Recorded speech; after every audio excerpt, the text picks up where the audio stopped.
नमस्कार दोस्तों, कैसे हैं आप सभी का मैं आपके प्यारे प्लेटफॉर्म द सक्सेस पॉइंट पे शानदार महत्वपूर्ण प्रश्नों की श्रृंखला में आपका तहे दिल से स्वागत करता हूं। जी हाँ दोस्तों, जैसा कि आपको पता है कि सामान्य हिंदी के अंतर्गत एक बहुत ही महत्वपूर्ण टॉपिक होता है भाषा। और हिंदी भाषा से संबंधित जितने भी महत्वपूर्ण प्रश्न हो सकते हैं, जितने भी महत्वपूर्ण प्रश्न पूछे जा सकते हैं, उन सभी को ध्यान में रखते हुए कॉमन वीडियो बनाई गई है, जो कि किसी भी कॉम्पिटिटिव एग्ज़ाम के लिए काफ़ी लाभदायक होगी, काफ़ी इंपॉर्टेंट होगी, काफ़ी महत्वपूर्ण होगी। अगर वो आप यूपीएससी की तैयारी करते हैं, पीपीएससी की तैयारी करते हैं या किसी भी डिपार्टमेंट की तैयारी करते हैं, तो उन सभी एग्ज़ाम के लिए काफ़ी इंपॉर्टेंट होने वाली है। तो वीडियो को शुरू करने से पहले गुजारिश है कि वीडियो को ज़्यादा से ज़्यादा शेयर कर दीजिए, लाइक कर दीजिए। वीडियो आपको कैसी लगती है कमेंट में ज़रूर बताएं। प्रयास कीजिए कि आपके साथ साथ और लोग भी इस वीडियो से जुड़ें, ताकि उनको भी लाभ हो सके दोस्तों। क्योंकि ये जो वीडियो है ये फ्री ऑफ कास्ट है, इसमें किसी भी तरह का कोई कास्ट नहीं लिया गया है दोस्तों। हमारा प्रयास रहता है कि हम ऐसे महत्वपूर्ण प्रश्नों को आपके बीच में ला करके डिस्कशन करें, जिससे कि आपको आपका लक्ष्य जल्द से जल्द हासिल हो सके। तो यार दोस्तों, वीडियो को शुरू करने से पहले एक छोटी सी और गुजारिश है कि चैनल को सब्सक्राइब कर दीजिए, बेल आइकन ऑन कर दीजिए, ताकि नोटिफिकेशन मिलती रहे। द सक्सेस पॉइंट ही एक ऐसा प्लेटफॉर्म है जहां से आप महत्वपूर्ण प्रश्नों को प्राप्त करते हैं दोस्तों। अगर आप किसी भी तरह के इंपॉर्टेंट प्रश्नों को देखना चाहते हैं किसी सब्जेक्ट से संबंधित, तो आप प्ले लिस्ट में जाके देख सकते हैं। आइए देखते हैं आज सामान्य हिंदी के अंतर्गत भाषा से संबंधित कौन से महत्वपूर्ण प्रश्न रखे गए हैं। तो आज का पहला प्रश्न क्या पूछ रहा है प्यारे दोस्तों कि जनगणना 2011 के हिसाब से भारत में निम्नलिखित में सबसे अधिक कौन सी भाषा बोली जाती है। बस में दोस्तों, प्रश्न क्या है कि जनगणना 2001 के हिसाब से भारत में निम्नलिखित में से सबसे अधिक कौन सी भाषा बोली जाती है। आपके विकल्प क्या हैं? बंगाली, मराठी, गुजराती, तमिल। बहुत ही अच्छा प्रश्न प्यारे दोस्तों, उत्तर देने का प्रयास कीजिएगा। जनगणना 2011 के हिसाब से भारत में निम्नलिखित में से सबसे अधिक कौन सी भाषा बोली जाती है। विकल्प क्या है? बंगाली, मराठी, गुजराती, तमिल।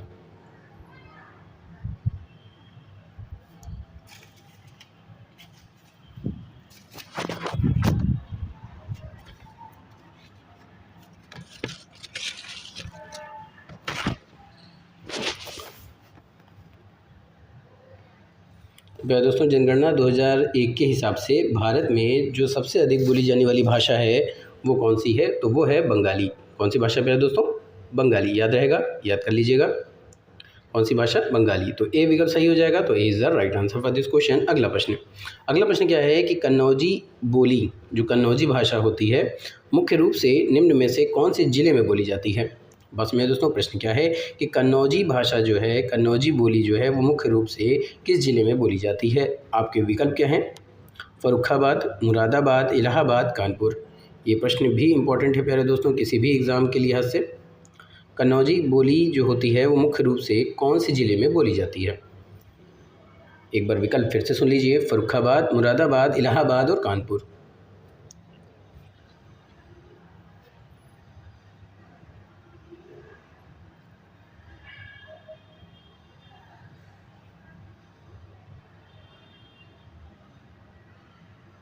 दोस्तों, कन्नौजी भाषा जिस ज़िले में बोली जाती है उस ज़िले का नाम है फर्रुखाबाद में बोली जाती है, और बोली जाती है कानपुर में। दोस्तों, कहाँ कहाँ बोली जाती है? फर्रुखाबाद में बोली जाती है और कानपुर में बोली जाती है। तो इस लिहाज से विकल्प क्या हो जाएगा प्यारे दोस्तों? A and D. परेशान होने की ज़रूरत नहीं है दोस्तों, क्योंकि आपके एग्ज़ाम में ई विकल्प तक ऑप्शन रहता है। अगर 2 विकल्प सही हैं तो आप ई में ऑप्शन लगाइएगा। बस समझे दोस्तों। चलिए आगे चलते हैं। ये रहा दोस्तों अगला प्रश्न क्या है कि बांगरू भाषा ज़्यादातर कौन से राज्य में बोली जाती है।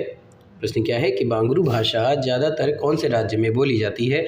विकल्प क्या है? बिहार, बी विकल्प है कर्नाटक, सी विकल्प है हरियाणा और डी विकल्प है तमिलनाडु। दोस्तों, ये भी प्रश्न इंपॉर्टेंट हो सकता है आप लोगों के लिए। बंगारू भाषा ज़्यादातर कौन से राज्य में बोली जाती है? बिहार, कर्नाटक, हरियाणा, तमिलनाडु। दोस्तों, धीरे धीरे जिस तरह से बूंद बूंद से सागर बढ़ता है, जिस तरह से मंजिलों को आसानी से प्राप्त नहीं किया जा सकता, उसके लिए प्रयास किया जाता है, ठीक उसी प्रकार से दोस्तों अपने मंजिल को, अपने लक्ष्य को प्राप्त करने के लिए धीरे धीरे अगर आप कदम बढ़ाते रहेंगे तो एक दिन सफलता आपको ज़रूर मिलेगी। दोस्तों, हमारा प्रयास रहता है कि हम ऐसे प्रश्नों को लाएं जिससे आपको ये पता चल सके कि आप किस तरह से एग्ज़ाम में आपके सामने प्रश्न पूछे जाएंगे, किस तरह से प्रश्न पूछे जाएंगे, कहाँ से और कितने प्रश्न पूछे जाएंगे। क्योंकि अगर आप ये जान पाएंगे दोस्तों तो आप ये जान पाएंगे कि कौन सा सेलेक्टिव टॉपिक होता है, सेलेक्टिव टॉपिक को कितना टाइम देना है, क्योंकि टाइम मैनेजमेंट बहुत ज़रूरी है दोस्तों।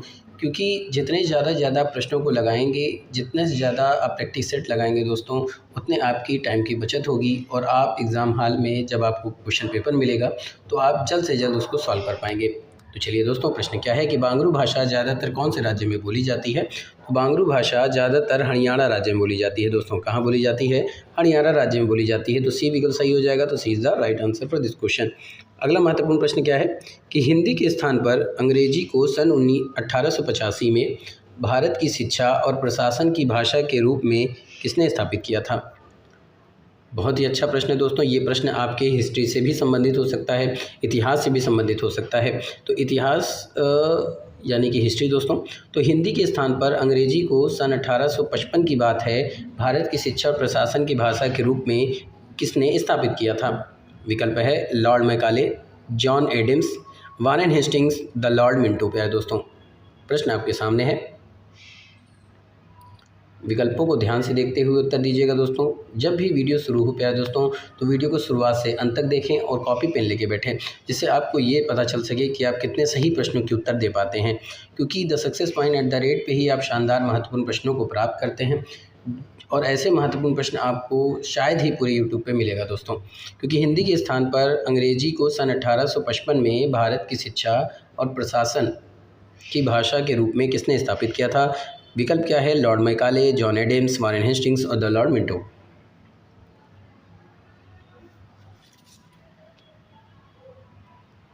अगर बात किया जाए दोस्तों 1855 की, तो भारत की शिक्षा और प्रशासन की भाषा के रूप में हिंदी के स्थान पर अंग्रेजी को किसने स्थापित किया था। तो उसका नाम क्या है दोस्तों? Lord Macaulay. किसने किया था? लॉर्ड मैकाले ने किया था। तो यानी ए विकल्प सही हो जाएगा। तो A is the right answer for this question. दोस्तों, बहुत ही अच्छा प्रश्न है, आप स्क्रीनशॉट ले सकते हैं, महत्वपूर्ण प्रश्नों को तैयार कर सकते हैं। चलिए आगे चलते हैं। अगला प्रश्न दोस्तों कि भाषा के क्षेत्रीय रूप को क्या कहा जाता है। प्रश्न क्या है कि भाषा के क्षेत्रीय रूप को क्या कहा जाता है। विकल्प क्या है? राष्ट्रभाषा, बोली, राजभाषा या साहित्य। प्यारे दोस्तों, प्रश्न एक बार फिर से, भाषा के क्षेत्रीय रूप को क्या कहा जाता है। बहुत ही इंपॉर्टेंट प्रश्न है प्यारे दोस्तों, क्योंकि मैं सभी इंपॉर्टेंट प्रश्न को ही आपके बीच में लेकर आता हूं। तो भाषा के क्षेत्रीय रूप को क्या कहा जाता है। विकल्प क्या है? राष्ट्रभाषा, बी विकल्प है बोली, सी विकल्प है राजभाषा और डी विकल्प है साहित्य। दोस्तों, तो भाषा के क्षेत्रीय रूप को क्या कहा जाता है।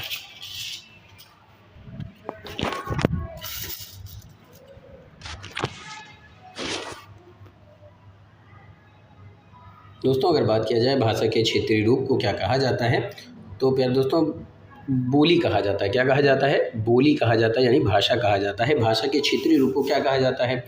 भाषा को क्षेत्रीय रूप में बोली कहा जाता है दोस्तों। तो ये क्या हो जाएगा? बी विकल्प सही हो जाएगा। तो B is the right answer for this question. बहुत ही आसान प्रश्न है, बहुत ही आसान विकल्प है दोस्तों, बहुत ही आसान उत्तर भी है।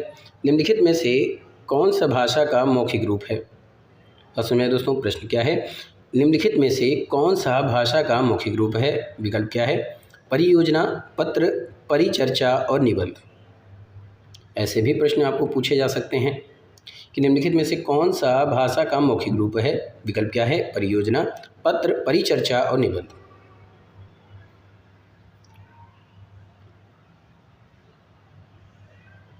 दोस्तों, बात किया जाए भाषा के मौखिक रूप को क्या कहा जाता है या कौन सा रूप होता है, उसको देखते हैं। परियोजना, पत्र, परिचर्चा, निबंध। इन चारों विकल्पों में से जो सही उत्तर है प्यारे दोस्तों वो कौन सा है? तो वो है परिचर्चा। क्या है? परिचर्चा। तो सी विकल्प सही हो जाएगा। तो C is the right answer for this question. अगला प्रश्न है दोस्तों कि कन्नड़ का संबंध किस भाषा का परिवार से है। बात क्लियर हो रही है कि कन्नड़ का संबंध किस भाषा परिवार से है दोस्तों। यानी कि भाषा का भी एक परिवार होता है, भाषा का एक समूह होता है।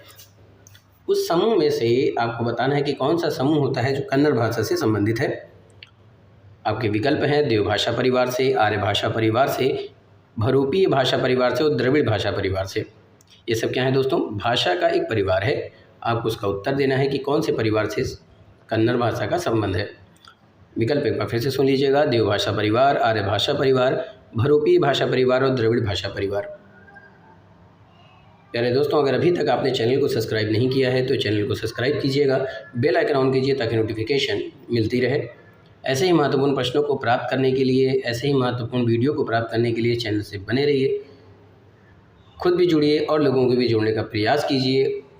साथ में आपसे गुजारिश है कि प्रयास कीजिए कि ज़्यादा से ज़्यादा लोग इस वीडियो को देखें दोस्तों। अपना प्यार, अपना सपोर्ट दीजिए, क्योंकि हमें आपके सपोर्ट की बहुत ज़रूरत है दोस्तों, क्योंकि हमने ठाना है सफलता आपको दिलाना है। अगर आप निश्चित रूप से the success point at the rate से जुड़ते हैं दोस्तों, तो मैं डेफिनेटली कहता हूँ कि आपका सिलेक्शन ज़रूर होगा।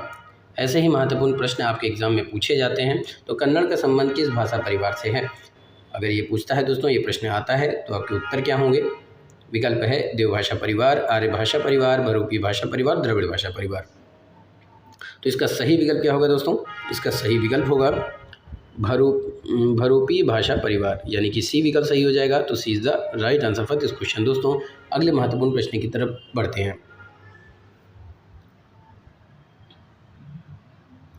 अगला प्रश्न है दोस्तों कि हिंदी खड़ी बोली किस अंशभ्रंश से विकसित हुई है?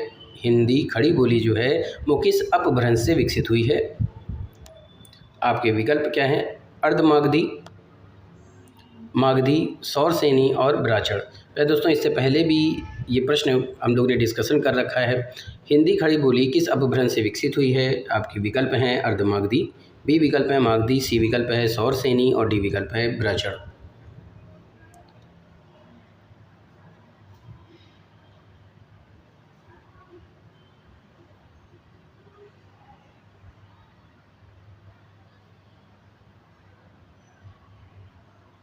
हिंदी खड़ी बोली किस अपभ्रंश से विकसित हुई है? अर्धमागधी, मागधी, सौरसेनी, ब्राह्मण।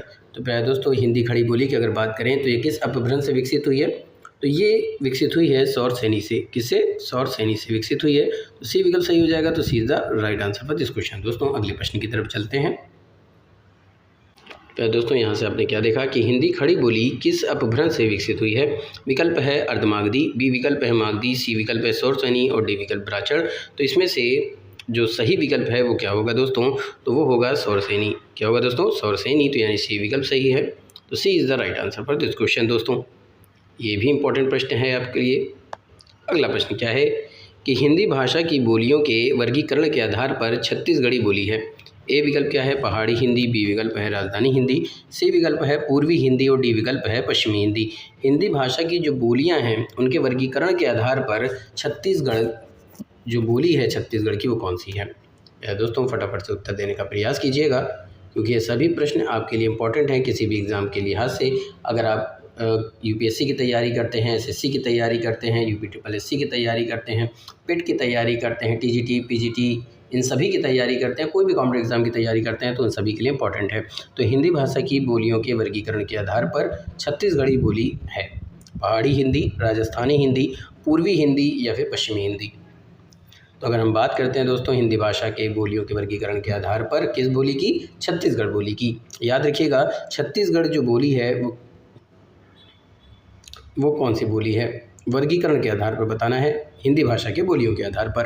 तो हिंदी भाषा के बोलियों के आधार पर छत्तीसगढ़ी बोली पश्चिमी हिंदी के अंतर्गत आती है। दोस्तों किसके अंदर आती है? पश्चिमी हिंदी। तो यानी डी विकल्प सही हो जाएगा। तो D is the right answer for this question. अगले प्रश्न की तरफ चलते हैं। अगले प्रश्न की तरफ चलते हैं दोस्तों। इसी तरह से पढ़ते रहिए, मेहनत करते रहिए। मेरी ईश्वर से प्रार्थना है कि आप सबका सिलेक्शन हो। तो प्यारे दोस्तों यहाँ पे प्रश्न क्या है कि छत्तीसगढ़ी किस भाषा की बोली है? दोस्तों एक बार फिर से वही प्रश्न रिपीट हो गया है। छत्तीसगढ़ किस भाषा की बोली है? प्रश्न बहुत ही अच्छा है दोस्तों, इससे पहले आप डिस्कशन कर लिया है। ए विकल्प क्या है? बिहारी है, बी विकल्प राजस्थानी, सी विकल्प है पश्चिमी हिंदी और डी विकल्प है पूर्वी हिंदी। तो छत्तीसगढ़ी किस भाषा की बोली है? फटाफट से उत्तर देने का प्रयास कीजिएगा। प्रश्न क्या है दोस्तों कि छत्तीसगढ़ी किस भाषा की बोली है? फटाफट से उत्तर देने का प्रयास कीजिएगा आप लोग। तो इसका सही विकल्प और सही उत्तर क्या है दोस्तों कि छत्तीसगढ़ी जिस भाषा की बोली है वो है पूर्वी हिंदी। कौन सी हिंदी? पूर्वी हिंदी। तो डी विकल्प सही हो जाएगा। तो D is the right answer for this question. दोस्तों अगले प्रश्न की तरफ बढ़ते हैं। अगला प्रश्न क्या है? हिंदी भाषा की कितनी विख्यात बोलियां हैं? प्यारे दोस्तों प्रश्न क्या है कि हिंदी भाषा की कितनी विख्यात बोलियां हैं? फटाफट से उत्तर देने का प्रयास कीजिए। आपके विकल्प हैं 4, 5, 8, 10। फटाफट से उत्तर दीजिए दोस्तों। प्रश्न बहुत ही अच्छा है। हिंदी भाषा की कितनी विख्यात बोलियां हैं?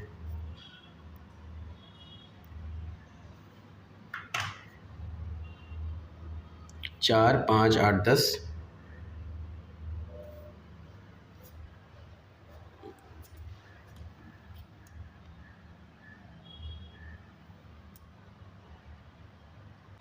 तो प्यारे दोस्तों, हिंदी भाषा की अगर विख्यात बोलियों की बात किया जाए तो ऐसे तो 18 होती हैं, और अगर विख्यात उपभाषाओं की बात करें, है ना, किनकी, उपभाषाएं की, तो 5 होती है। यहाँ पे प्रश्न होना चाहिए प्यारे दोस्तों, ऑप्शन 18 नहीं है, प्रश्न क्या होना चाहिए? देखिए, दो तरह से प्रश्न पूछे जा सकते हैं कि कितनी विख्यात उप भाषाएँ हैं, तो 5 हैं दोस्तों। कितनी हैं? 5। तो विकल्प क्या हो जाएगा? बी विकल्प सही हो जाएगा। तो B is the right answer for this question. और अगर विख्यात बोलियां पूछता है प्यारे दोस्तों तो वो 18 होती हैं, याद रखिएगा। तो बी विकल्प सही हो जाएगा। तो B is the right answer for this question. उन 5 जो विख्यात उपभाषाएं दोस्तों कौन कौन सी? पश्चिमी हिंदी, पूर्वी हिंदी, बिहारी हिंदी, राजस्थानी हिंदी और पहाड़ी हिंदी। बात क्लियर हो रही है? और अगर 18 की बात किया जाए तो पश्चिमी हिंदी, पूर्वी हिंदी, बिहारी हिंदी, राजस्थानी हिंदी में वर्गीकृत किया गया है। और अगर प्रमुख बोलियों की बात करें तो अवधी, ब्रजभाषा, खड़ी बोली, भोजपुरी, मैथिली, राजस्थानी, बघेली, छत्तीसगढ़ी और मारवाड़ी शामिल है दोस्तों। चलिए आगे चलते हैं। अगला महत्वपूर्ण प्रश्न है दोस्तों कि हिंदी आकृति की दृष्टि से निम्नलिखित में से किस प्रकार की भाषा है? हिंदी आकृति की दृष्टि से निम्नलिखित में से किस प्रकार की भाषा है? बहुत ही अच्छा प्रश्न है दोस्तों। ऐसे प्रश्न आपको सिर्फ और सिर्फ the success mind at the rate पे ही मिल सकता है, क्योंकि the success mind at the rate education का एक ऐसा मंच है दोस्तों, एक ऐसा प्लेटफॉर्म है जो हर दिन कुछ अच्छा करने का प्रयास करता है, कुछ ऐसे महत्वपूर्ण प्रश्नों को आपके बीच में ला करके डिस्कशन करने का प्रयास करता है जिससे कि आपको सफलता दिलाई जा सके। क्योंकि हमारा जो लक्ष्य है ना प्यारे दोस्तों, वो क्या है कि हम ऐसे सेलेक्टिव टॉपिक को चुने जिससे सिलेक्शन होता हो। क्योंकि जीएस और हिंदी आपस में एक बहुत बड़ा एक समंदर है दोस्तों, समंदर में से चंद मोतियों को निकालना बहुत बड़ा काम है। तो हमारा प्रयास है, तो इसलिए आपका सपोर्ट भी चाहिए दोस्तों। लाइक कीजिए, कमेंट कीजिए वीडियो को कैसी लगती है। तो हिंदी आकृति की दृष्टि से निम्नलिखित में से किस प्रकार की भाषा है? ए विकल्प है अयोगात्मक, बी विकल्प है श्लिष्ट योगात्मक, और सी विकल्प है प्रश्लिष्ट प्रयोगात्मक, और डी विकल्प है अश्लिष्ट योगात्मक। बहुत ही अच्छा प्रश्न है दोस्तों कि हिंदी आकृति की दृष्टि से निम्नलिखित में से किस प्रकार की भाषा है। फटाफट से उत्तर देने का प्रयास कीजिएगा दोस्तों। प्यारे दोस्तों, अगर बात किया जाए हिंदी आकृति की दृष्टि से किस प्रकार की भाषा है, तो प्यारे दोस्तों हिंदी आकृति की दृष्टि से विश्लिष्ट भाषा या फिर श्लिष्ट योगात्मक भाषा होती है। कौन सी होती है? श्लिष्ट योगात्मक भाषा होती है। तो बी विकल्प सही हो जाएगा। तो B is the right answer for this question. दोस्तों बात समझ में आ रही है? चलिए आगे चलेंगे, अगले महत्वपूर्ण प्रश्नों को देखेंगे।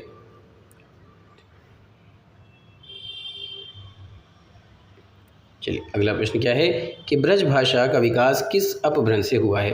बस में दोस्तों प्रश्न क्या है? ब्रज भाषा का विकास किस अपभ्रंश से हुआ है? ये भी एक महत्वपूर्ण प्रश्न है।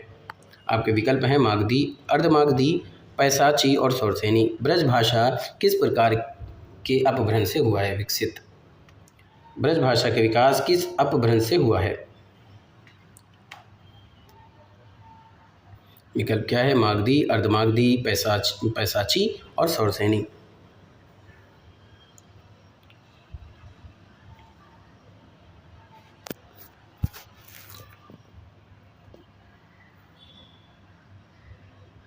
अगर बात किया जाए ब्रज भाषा के विकास की दोस्तों, तो ब्रज भाषा का विकास सौरसेनी अपभ्रंश से हुआ है। यह एक भारतीय आर्य भाषा है। ब्रज भाषा जो आर्य भाषा है, जो संस्कृत से विकसित हुई है और भारतीय भक्ति काल में एक प्रमुख साहित्य भाषा रही है। कौन सी? ब्रज भाषा दोस्तों। तो ब्रज भाषा का विकास किस अपभ्रंश से हुआ है? तो ये हो जाएगा सौरसेनी, यानी कि डी विकल्प आपका सही हो जाएगा। तो D is the right answer for this question. दोस्तों अगले महत्वपूर्ण प्रश्न की तरफ बढ़ते हैं। दोस्तों आपने इस प्रश्न का उत्तर क्या देखा कि ब्रज भाषा का विकास किस अपभ्रंश से हुआ है? तो सौरसेनी, यानी कि डी विकल्प सही है। तो D is the right answer for this question, और ये आपके लिए काफ़ी इंपॉर्टेंट हो जाएगी। अगला प्रश्न क्या है? किस क्षेत्र की बोली को काशिका कहा गया है? ये भी एक बहुत ही अच्छा प्रश्न है। किस क्षेत्र की बोली को काशिका कहा गया है? विकल्प क्या है? दिल्ली, वाराणसी, सूरत, भीलवाड़ा। बस में दोस्तों, किस क्षेत्र की बोली को काशिका कहा गया है? बहुत ही अच्छा प्रश्न है। किस क्षेत्र की बोली को काशिका कहा गया है?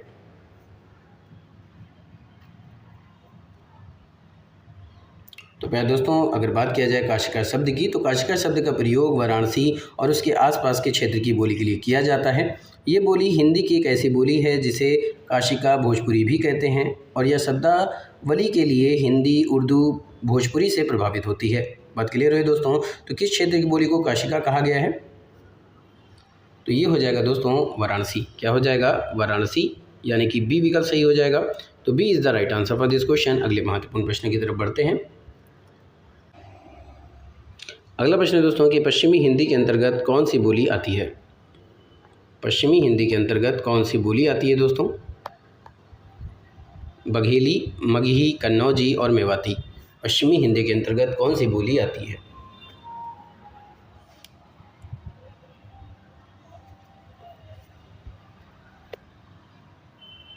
विकल्प क्या है? पश्चिमी हिंदी के अंतर्गत आने वाली बोली कौन सी है? विकल्प है बघेली, मगही, कन्नौजी, मेवाती।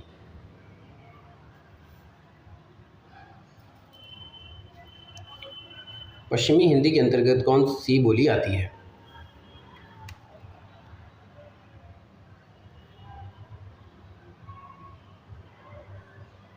तो प्यारे दोस्तों, पश्चिमी हिंदी के अंतर्गत खड़ी बोली आती है, हरियाणवी आती है, ब्रज भाषा आती है, कन्नौजी आती है और बुंदेली आती है।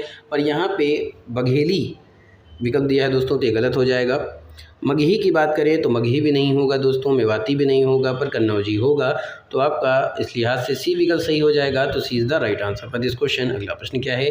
निम्नलिखित में से कौन सी बोली पूर्वी हिंदी के अंतर्गत नहीं आती? दोस्तों प्रश्न बहुत ही अच्छा है।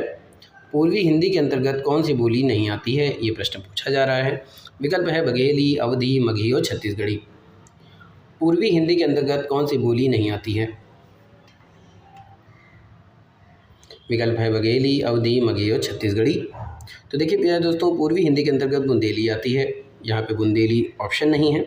ब्रज भाषा की बात करें, ब्रज भाषा आती है, देखिए पूर्वी हिंदी के अंतर्गत कौन सी बोली नहीं आती है?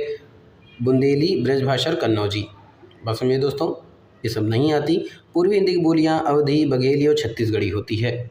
बघेली, अवधी और छत्तीसगढ़ी, पर मगही नहीं होती है दोस्तों। कौन सी नहीं होती है? मगही नहीं होती है। तो सी विकल्प आपका सही हो जाएगा। तो C is the right answer for this question दोस्तों। अगले महत्वपूर्ण प्रश्न की तरफ चलते हैं। अगला जो प्रश्न है वो है, निम्नलिखित में से कौन सी बोली राजस्थानी हिंदी के अंतर्गत आती है? राजस्थानी हिंदी के अंतर्गत आने वाली भाषा की बात की जा रही है दोस्तों। ए विकल्प है मेवाती, बी विकल्प है बघेली, सी विकल्प है कन्नौजी और डी विकल्प है मगही। तो फटाफट से उत्तर देने का प्रयास कीजिए। राजस्थानी हिंदी के अंतर्गत कौन सी बोली आती है?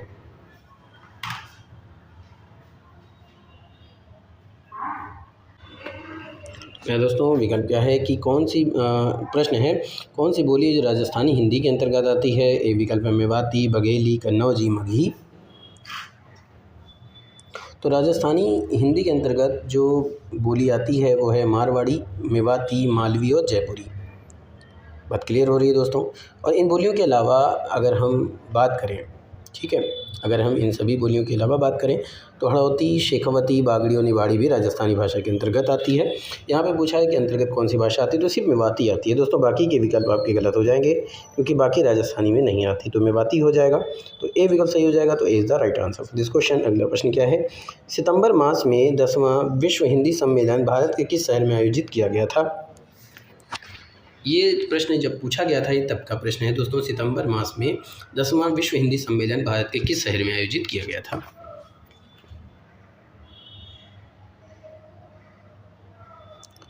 सितंबर मास में 10वां विश्व हिंदी सम्मेलन भारत के किस शहर में आयोजित किया गया था?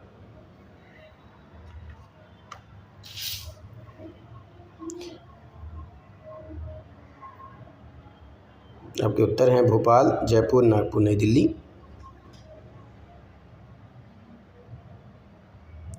तो भाई दोस्तों, सन 2015 की बात है। सितंबर 2015 में ये गठित हुआ था और सितंबर 2015 में भोपाल को, या कह लीजिए भोपाल में जो शहर है भारत का, उस भोपाल में 10वां विश्व हिंदी सम्मेलन का आयोजन किया गया था। तो प्रश्न पूछ रहा है सितंबर महीने में 10वां विश्व हिंदी सम्मेलन का आयोजन किस शहर में किया गया था? तो भोपाल में किया गया था। तो ये ए विकल्प सही हो जाएगा। तो A is the right answer for this question. और ये विश्व सम्मेलन कब हुआ था दोस्तों? तो ये विश्व सम्मेलन हुआ था 2015 में। ठीक है। कब हुआ था? तो सितंबर महीने में हुआ था ये, ठीक है। प्रश्न से ही साबित हो रहा है। आगे चलते हैं। प्रश्न आपने क्या देखा दोस्तों कि सितंबर महीने में 10वां विश्व हिंदी सम्मेलन भारत के किस शहर में आयोजित किया गया था? तो ये भोपाल में किया गया था, तो ए विकल्प सही हो जाएगा। और कब किया गया था? तो 2015 में किया गया था। कब? तो ये सितंबर के महीने में किया गया था, ठीक है। अगला प्रश्न, हिंदी के अतिरिक्त कौन सी भाषा देवनागरी लिपि में लिखी जाती है? ये भी एक इम्पॉर्टेंट प्रश्न हो सकता है। हिंदी के अतिरिक्त कौन सी भाषा देवनागरी लिपि में लिखी जाती है? आपके ऑप्शन है बांग्ला, सिंधी, नेपाली, पंजाबी। हिंदी के अतिरिक्त कौन सी भाषा देवनागरी लिपि में लिखी जाती है?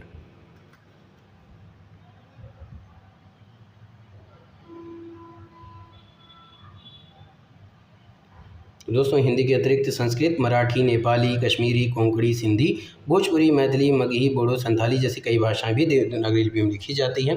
तो हिंदी के अतिरिक्त कौन सी भाषा देवनागरी लिपि में लिखी जाती है? सिंधी, नेपाली। देखिए पहले दोस्तों सिंधी भी है, नेपाली भी है, तो क्या हो जाएगा? नेपाली सही विकल्प हो जाएगा। तो सी विकल्प सही हो जाएगा। C is the right answer for this question. दोस्तों अगले प्रश्न की तरफ चलते हैं। अगला प्रश्न है कि खड़ी बोली कहाँ से निकली है? बिहारी हिंदी, पूर्वी हिंदी, पश्चिमी हिंदी या फिर राजस्थानी हिंदी? दोस्तों फटाफट से उत्तर दीजिएगा। दोस्तों खड़ी बोली कहाँ से निकली है ये प्रश्न है, तो इसका सही उत्तर होगा पश्चिमी हिंदी, तो यानी सी विकल्प सही हो जाएगा। तो C is the right answer for this question. अगला प्रश्न, भाषा के शुद्ध रूप का ज्ञान किससे होता है? भाषा के शुद्ध रूप का ज्ञान किससे होता है? विकल्प है लिपित भाषा, लिपि, व्याकरण या उपयुक्त में से कोई नहीं। तो प्यारे दोस्तों भाषा के शुद्ध ज्ञान का जो ज्ञान प्राप्त होता है भाषा के शुद्ध रूप का, तो वो व्याकरण से प्राप्त होता है। किससे? व्याकरण से। तो सी विकल्प सही हो जाएगा। तो C is the right answer for this question. ये प्रश्न भी आपके लिए इंपॉर्टेंट है। आगे चलते हैं। प्रश्न क्या है दोस्तों कि किस बोली में ने पर सर्ग लगाया जाता है? विकल्प है राजस्थानी, अवधी, खड़ी बोली और ब्रजभाषा। ये सभी प्रश्न आपके लिए इंपॉर्टेंट है। किस बोली ने पर सर्ग लगाया जाता है? तो ये खड़ी बोली दोस्तों। तो सी विकल्प सही हो जाएगा। तो C is the right answer for this question. अगला प्रश्न, भारतवर्ष के लिए हिंदी भाषा का नाम सबसे पहले किसने सुझाया था? विकल्प क्या है? महात्मा गांधी, राजा राम मोहन राय, रविन्द्रनाथ टैगोर, सॉरी माफ़ कीजिएगा, रविन्द्रनाथ ठाकुर। डी विकल्प है मदन मोहन मालवीय। तो दोस्तों भारतवर्ष के लिए हिंदी भाषा का नाम सबसे पहले राजा राम मोहन राय ने नहीं बल्कि फ़ारसी भाषा तुर्कों ने सुझाया था, ठीक है। 10वीं सदी में सिंधु नदी किनारे रहने वाले फ़ारसी तुर्की ने वहाँ बोली जाने वाली भाषा को हिंदी नाम दिया था, जो बाद में भाषा के रूप में विकसित हुई दोस्तों, ठीक है। फ़ारसी भाषा के तुर्क ने किया था। तो पहले दोस्तों यहाँ पे जो उत्तर दे रहा है वो है राजा राम मोहन राय, और यही उत्तर सही माना गया है। तो बी विकल्प सही हो जाएगा। तो B is the right answer for this question. अगला प्रश्न, तो यहाँ से आपने उत्तर क्या देखा दोस्तों? भारतवर्ष के लिए हिंदी भाषा का नाम सबसे पहले किसने सुझाया? तो राजा राम मोहन राय ने सुझाया। तो बी विकल्प सही हो जाएगा। तो B is the right answer for this question. और ये प्रश्न भी इंपॉर्टेंट है। अगला प्रश्न क्या है कि मानक हिंदी का आधार क्या है? मानक हिंदी का आधार क्या है? आपके विकल्प हैं अपभ्रंश, पूर्वी हिंदू की जगह पूर्वी हिंदी, पूर्विया हिंदी, परिनिष्ठित हिंदी और खड़ी बोली। अपभ्रंश, पूर्विया हिंदी, परिनिष्ठित हिंदी, खड़ी बोली। तो इसका सही उत्तर है दोस्तों खड़ी बोली। तो डी विकल्प सही हो जाएगा। तो D is the right answer for this question. तो ये था आज का शानदार महत्वपूर्ण प्रश्नों की श्रृंखला। उम्मीद करता हूँ कि आप सबको पसंद आया होगा। इसी तरह से मेहनत करते रहिए, एक दिन सफलता आपको जरूर मिलेगी। तो मंजिलों से चलकर बेहतर मंजिलें तलाश कर, मिल जाए दरिया तो समंदर तलाश कर, यूँ तो टूट जाते हैं पत्थर के चोट से शीशे, पत्थर ही टूट जाए ऐसा शीशा तलाश कर। तो फिर मिलेंगे इसी जुनून के साथ, हमारी और आपकी मुलाकात होगी इसी चैनल पर महत्वपूर्ण प्रश्नों के साथ। तब तक के लिए thank you, wish you all the best.